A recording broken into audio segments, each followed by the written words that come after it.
I should begin by introducing myself.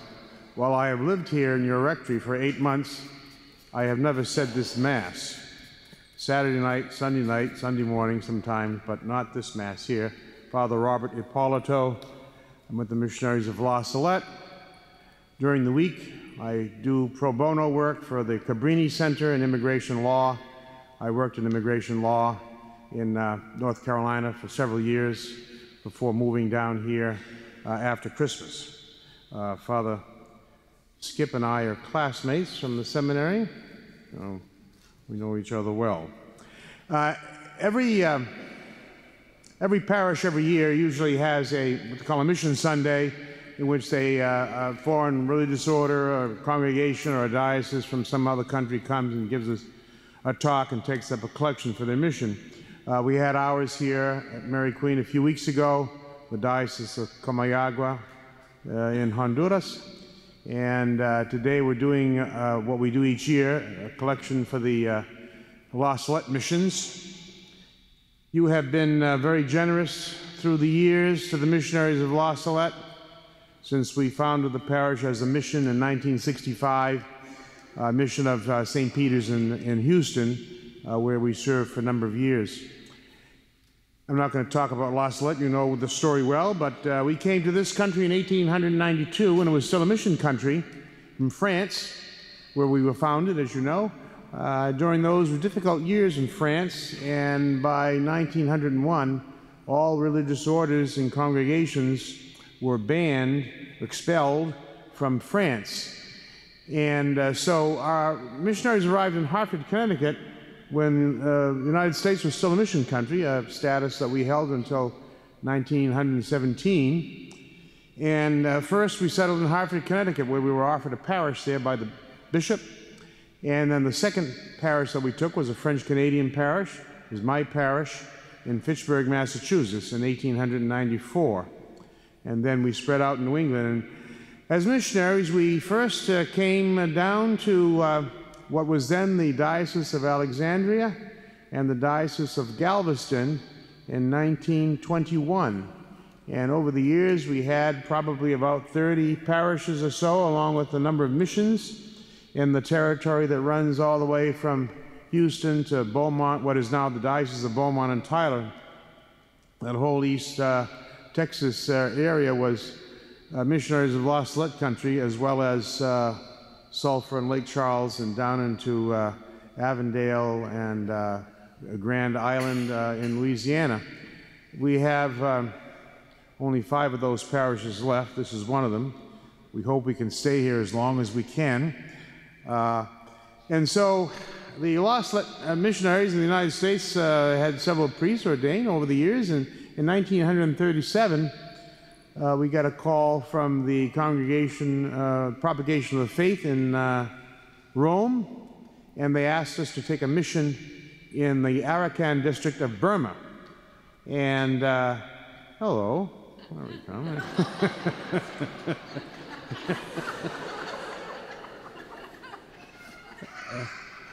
Oh, this was so much fun. It was more fun the other way. Yes, that's okay. And so we accepted this invitation, and in August of 1937, 5 La Salette missionaries boarded a ship in New York Harbor and sailed for Burma. Arrived there just before Christmas, 1937, and began the mission. Burmese is a very difficult language to learn. It's a tonal language, and so it was a difficult mission. But our priests set to work, building up and evangelizing. And of course, as you know, in 1941, the Japanese visited these countries, including Burma, and the RAF invited our priests to leave. They would take them out, but they decided to stay with their mission, with their churches, and of course the Japanese came and they were all interned in a prisoner of war camp. One of our priests died in the prisoner of war camp, and the others were adversely affected, as you might imagine. But after the war, instead of coming back to the United States, they went back to the mission to rebuild what had been destroyed as a result of the war. and more priests started coming in from the United States to increase the numbers. And however, in 1962, the military government issued a decree which said that if you had a visa to live in Burma, if you left the country, you couldn't come back, and they would issue no new visas. So we knew this posed a difficult challenge for us, and we continued the work, but in 1976 we made the difficult decision to give up the mission because the priests were getting older, a few had died, and no one else could come, so we left. But we had ordained one La Salette Burmese priest, and he left to join our mission in the Philippines. And 20 years later, he came back and found that the message of Our Lady of La Salette was still alive and well. And he started to recruit young men to go to the seminary. And today, we have 18 priests in Burma and Myanmar, as they call it today, and 15 seminarians. So while we cannot provide priests anymore, we still support our mission that we started so many years ago financially. So we provide a lot of the finances for the mission in Burma. And we built, not long ago, we sent some money to help them build a seminary, residence for the seminarians. So knowing that this mission was not going to continue, in 1965 we opened up a new mission in Argentina and Bolivia, and of course includes the sister parish, which you so generously support over the years.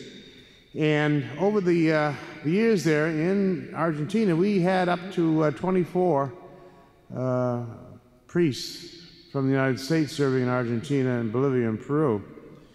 And, but no more. The last priest left last year. He was ordained 50 years. That was long enough. And his brother had died there, so that was the last two American La Salettes in Argentina.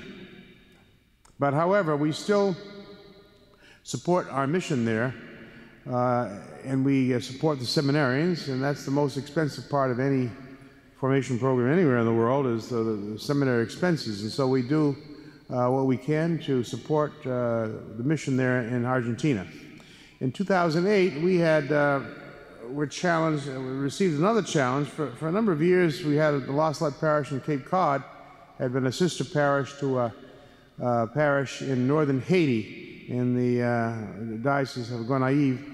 And the bishop had invited us to take a parish there. Well, of course, we were getting a lot older, and we couldn't send any priests, but we decided that we would take up the mission financially, and the La Salette missionaries from Madagascar provided 3 priests, and we said we would support the mission financially. Today we're looking at, I just had a meeting of the Finance Committee, we're looking at purchasing a house. We have 6 young men who are interested in studying for the priesthood, so we have to find a residence somewhere down there.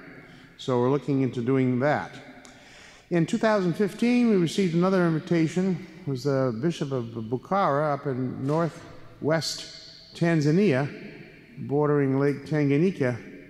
And he didn't need priests, but he wanted a religious congregation that was dedicated to Mary, to bring a different dimension to his diocese. Some place that could be a religious order, a different style of ministry, and someone devoted to Mary. So we accepted the invitation. Of course, we were not going to send priests, so they had no priests to send, really. And so the La Salette missionaries from India and the Philippines volunteered to take the mission, and we said we'd support it financially. A year later, the bishop in Pemba, in northern Mozambique, asked the missionaries of La Salette to take a parish. Of course, it's a former Portuguese colony, so we sent priests from Angola and from Brazil Portuguese speaking, and we volunteered once again to help support the mission financially. It didn't get off to a very good start because, as you know, maybe you've read that the northern part of Mozambique was overrun with Islamic rebels, and they showed up one day into our town where we had the parish, and they burnt down the church, the rectory, the school, and the convent. Everyone went fleeing to the provincial capital of Pemba. And so just recently, the 1st of June, the Bishop of Pemba asked us to take another parish just outside of the city. So we're still there and still serving the people in that area, many of whom are refugees from the war. So throughout the years, we've risen to the challenge, risen to the difficult challenges before us. We are really missionaries, and we have accepted the challenges that have been sent our way over the years, and I think we really truly are missionaries. So there's a second collection today for the missionaries of the La Salette missions, and we thank you in advance for your generosity for the missionaries of La Salette.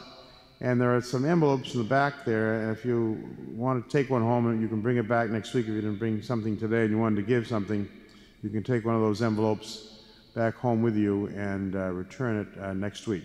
So once again, thanks for your generosity in advance, and may God continue to bless you.